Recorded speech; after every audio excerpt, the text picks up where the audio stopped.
Assalamualaikum warahmatullahi wabarakatuh. Saya Cici Novitasari dengan NIM 858163469. Saya akan melaksanakan kegiatan praktikum tentang sistem pencernaan.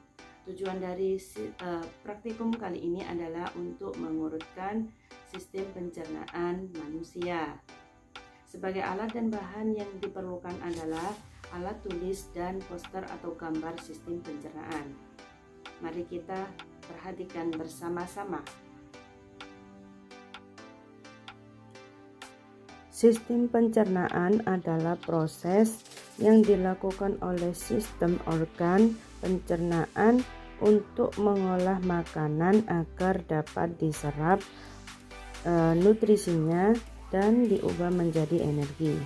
Sistem organ pencernaan ini terdiri dari organ-organ yang memiliki peranan masing-masing dalam mengolah makanan. Nah, seperti apakah proses pencernaan makanan yang ada di dalam tubuh kita? Mari kita bahas. Pertama-tama, makanan pertama kali masuk itu melalui mulut.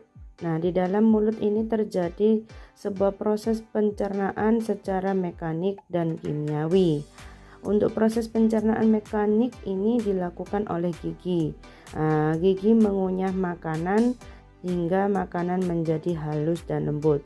Nah, sedangkan proses pencernaan kimiawi dibantu oleh beberapa enzim seperti enzim petialin, amilase maupun enzim maltase. Kemudian setelah diproses melalui mulut, makanan ini selanjutnya menuju ke kerongkongan. Nah, menuju ke kerongkongan ini terlebih dahulu sebelum mencapai ke lambung. Di dalam kerongkongan ini terdapat gerakan peristaltik, yaitu gerakan seperti meremas-remas makanan. Gunanya adalah mendorong makanan masuk menuju lambung. Selain di mulut, proses pencernaan secara mekanik juga terjadi di dalam lambung. Ketika makanan dihaluskan oleh gerakan otot-otot lambung. Nah, pada lambung ini terjadi proses pencernaan secara kimiawi melalui enzim-enzim. Ada enzim pepsin, ada enzim renin, kemudian juga ada HCl atau asam klorida. Asam klorida ini fungsinya untuk memecahkan protein serta melawan virus dan bakteri yang masuk melalui sistem pencernaan. Nah, di lambung ini makanan yang sudah diproses di lambung ini akan menuju ke usus halus. Nah, di sini usus halus. Di dalam usus halus ini terdiri dari 3 bagian. Yang pertama yaitu usus 12 jari, kemudian ada usus penyerapan dan ada usus kosong. Nah, di dalam usus halus ini makanan kembali diproses secara kimiawi dibantu oleh enzim dari pankreas dan empedu maupun hati, ya. Seperti enzim tripsin, amilase, maltase maupun lainnya. Nah, setelah nutrisi diserap oleh usus halus di sini, sisa-sisa makanan ini mengalami pembusukan di dalam usus besar. Nah, di dalam usus besar ini terjadi proses pembusukan makanan.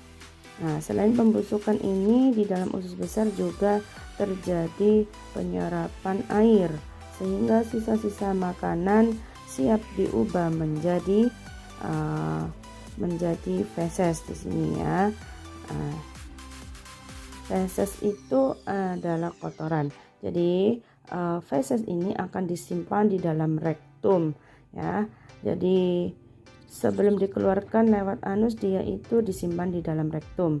Jadi di rektum ini ada sensor akan mengirimkan sinyal ke otak untuk memutuskan apakah feses ini perlu dikeluarkan atau tidak. Setelah itu, feses ini yang ada di rektum akan dibuang dan dikeluarkan melalui anus. Otot anus ini fungsinya untuk menahan dan menjaga feses agar tidak keluar dari rektum sebelum saat yang ditentukan. Nah, dari penjelasan tadi dapat kita simpulkan bahwa sistem pencernaan manusia ini mulai dari mulut sampai anus adalah sebuah sistem yang sangat penting yang membantu manusia dalam mencerna makanan, zat dan minuman yang dikonsumsi menjadi zat yang lebih mudah dicerna oleh tubuh dan diambil berbagai kandungan penting di dalamnya yang bermanfaat untuk organ tubuh kita secara keseluruhan. Nah,